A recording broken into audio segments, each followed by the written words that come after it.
Mac lived alone. He chose the isolation.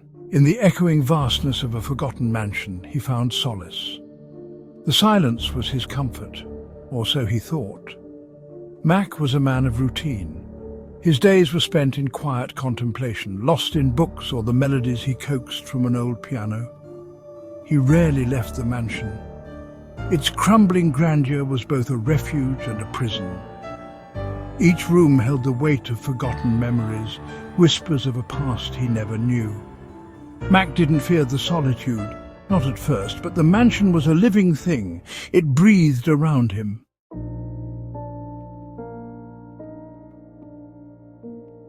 The silence wasn't empty. It was full of whispers, soft, indistinct sounds that played at the edge of hearing. The mansion creaked, settled, sighed around him. At night the sounds grew bolder, faint knocks, the scrape of something dragging across the floor above. Mac dismissed them at first, tricks of the mind, the house settling. He told himself it was nothing, but doubt crept in. A chill down his spine when he turned a corner, the feeling of being watched.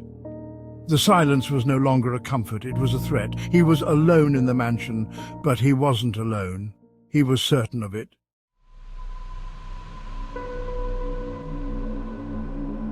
Days turned colder, the wind howled through the mansion's hollow spaces. Or was it howling? Mac couldn't be sure. The sounds were changing, evolving, no longer the settling of an old house. This was different. He'd hear whispers as he walked the halls, faint, just beyond comprehension. They seemed to come from the walls themselves, as if the mansion was speaking. He tried to rationalize it. Old houses made noises. It was the wind, the pipes, the natural world intruding, but deep down, a seed of unease had been planted. The mansion felt different now, alive. It was watching him, listening to his every move. He started to avoid certain rooms, the ones where the whispers were loudest.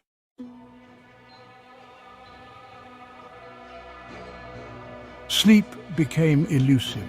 Mac would lie awake in the darkness, listening. The whispers were more frequent now, closer. Sometimes he'd hear his name, a soft, drawn-out whisper. Mac. He'd sit up in bed, heart pounding, staring into the darkness. There was nothing there, just the wind, just his imagination. But sleep wouldn't come. He was haunted by the feeling of eyes on him, of unseen presences lurking just beyond his sight. He started talking to himself, trying to fill the silence with his own voice. Anything to drown out the whispers. His carefully constructed world of solitude was crumbling. The mansion was invading his mind, twisting his sanity.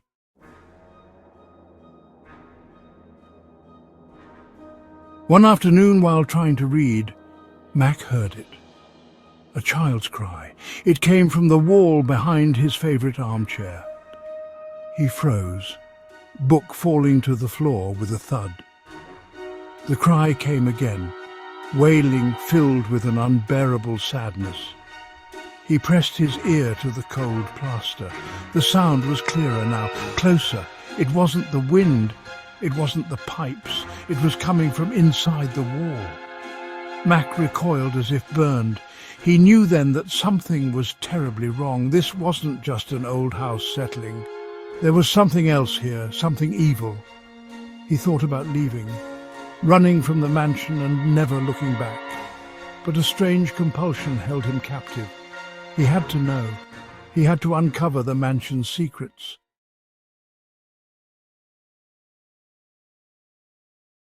The mansion was changing him. Mac felt it in his bones. A creeping dread followed him like a shadow. He was losing time, hours vanishing into a haze of fear and obsession. The whispers were louder now, more insistent. He couldn't escape them, not in the echoing halls, not in the cold, cavernous rooms. Sleep offered no escape. The voices followed him into his dreams, twisting them into nightmares he couldn't wake from. He'd jolt awake, heart pounding, the echo of his own name on his lips. Mac? Who was calling him? What did they want?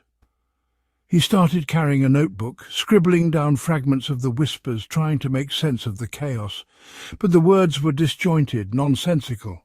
They were driving him mad, chipping away at his sanity.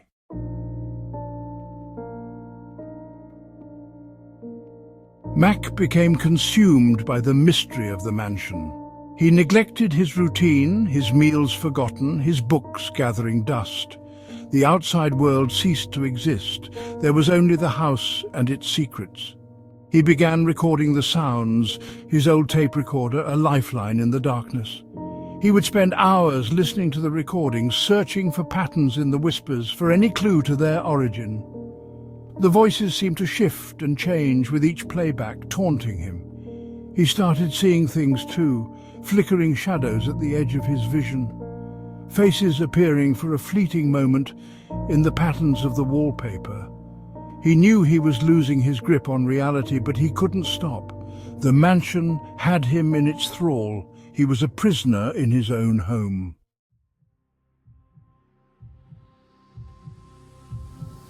One night, as Mac sat in the darkness of his study, listening to a particularly disturbing recording, he noticed something. A faint, scratching sound, buried beneath the whispers. It seemed to be coming from the wall behind his desk, a wall he had always considered solid, unyielding.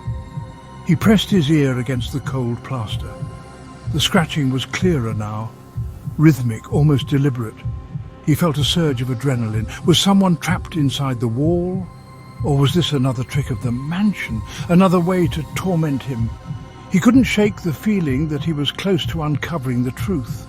Driven by a desperate hope, he grabbed a crowbar from the basement. He would tear down the wall if he had to, piece by piece, until he found the source of the scratching.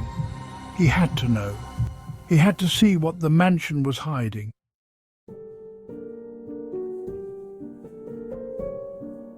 The scratching continued, a maddening rhythm against the silence of the mansion. Mac worked feverishly, tearing away strips of faded wallpaper, exposing the plaster beneath. Dust swirled around him, a ghostly shroud in the dim light. Each swing of the crowbar sent a tremor through the old house, a physical manifestation of his unraveling sanity. He imagined the mansion watching him, amused by his descent into madness. The whispers seemed to grow louder with every swing, urging him on. "Find it, Mac!" they hissed. "Find the truth!" He struck a section of the wall, and a hollow thud echoed back. His heart pounded in his chest. He wasn't imagining it. There was something behind the wall. He attacked the plaster with renewed fury, splinters of wood flying as he ripped away the frame. And then he saw it. A small, dark space behind the wall.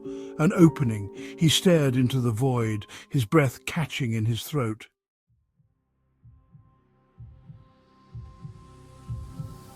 Fear warred with exhilaration. He had been right all along. The mansion was hiding something.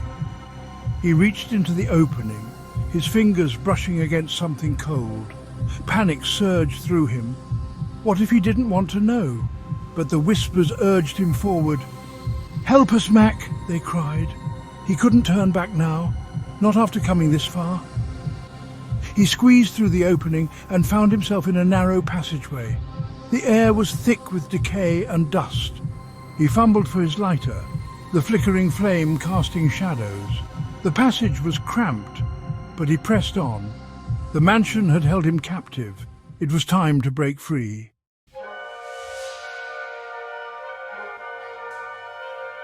The passage seemed to stretch on forever, twisting and turning into the bowels of the mansion. Max stumbled over unseen obstacles, his heart pounding in his chest.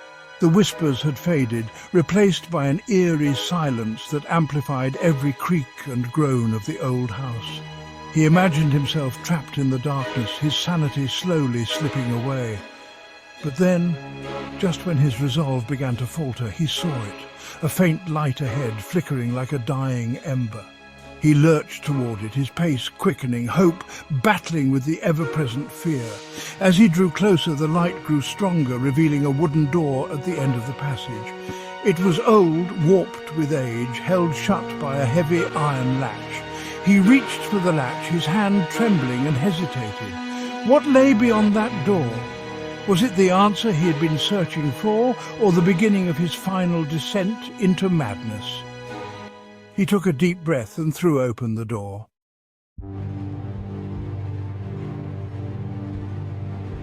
A wave of stale, musty air washed over Mac as the door creaked open. The flickering light came from a lantern casting long, dancing shadows. He stepped inside, his footfalls echoing, and the door swung shut with a thud. He was trapped. He found himself in a large circular chamber. The walls were lined with shelves of ancient books filled with cryptic symbols. In the center stood a stone altar, stained with dried blood. A single word was etched into its surface. Listen.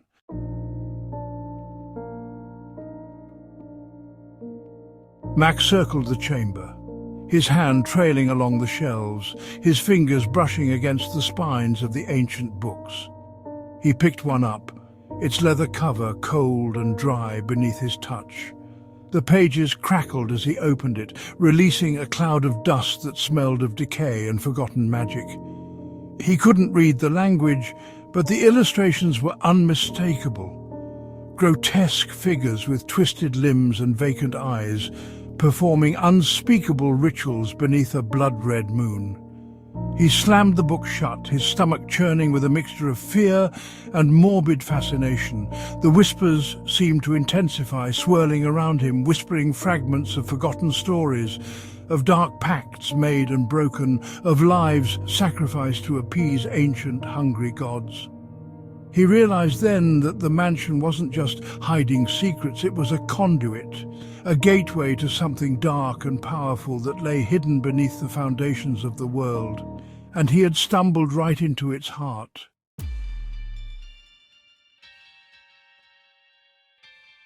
As Mac stood there, paralyzed by fear and the weight of his discovery, the lantern flickered and died, plunging the chamber into darkness. A cold dread gripped him as he realized he was no longer alone. The air grew heavy, as if an unseen presence had entered the chamber, its silence more terrifying than any scream. He stumbled back, his hands outstretched, feeling for the wall, the shelves, anything familiar in the suffocating darkness. And then he heard it.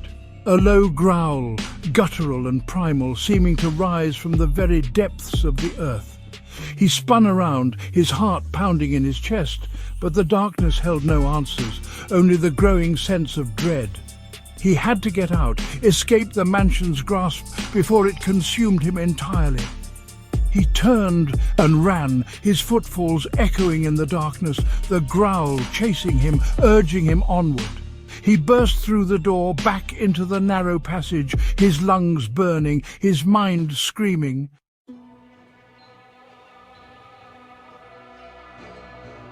Panic seized Mac. The growl reverberated behind him. He scrambled through the passage, his hands scraping against rough stone. The darkness pressed in, threatening to swallow him whole. The air grew thick, each breath a struggle. He felt a presence slithering along the edges of his awareness. His lighter sputtered, threatening to plunge him into darkness. He shielded the flame with a trembling hand. The shadows danced around him, taking on monstrous forms. He couldn't see, couldn't breathe. The weight of the mansion pressed down, crushing him. A low chuckle echoed behind him. It wasn't a human sound. It was something ancient, hungry. His mind conjured images of unspeakable creatures lurking just beyond his sight. He couldn't slow down, couldn't stop. The passage seemed to stretch on forever. He burst from the passage, back into the familiar confines of the mansion, his heart threatening to burst from his chest. The study was dark, silent, the only light filtering in from the moon. He slammed the hidden door shut, the sound echoing unnaturally loud. He slid to the floor, his lungs screaming for air. The silence was deafening. Had he imagined it? He had sought solitude and found something far more sinister. A low moan echoed through the mansion. He had to leave, escape the mansion's grasp before it consumed him.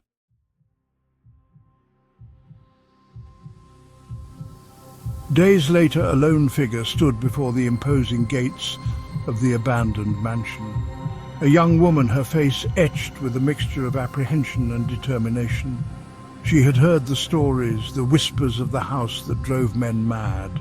She had come seeking answers, searching for the man who had vanished within its walls. She pushed open the gates, their hinges groaning in protest, and stepped onto the overgrown path. The mansion loomed before her, its windows dark, its silence heavy with unspoken secrets. She thought she heard a whisper on the wind, a name echoing through the trees. Mac. Her heart pounded in her chest, a mixture of fear and a strange, unsettling curiosity. She took a deep breath and walked towards the mansion, her footsteps echoing on the path, the only sound in the stillness. The mansion awaited, its secrets buried deep within its foundations, ready to claim another soul. The haunting continues,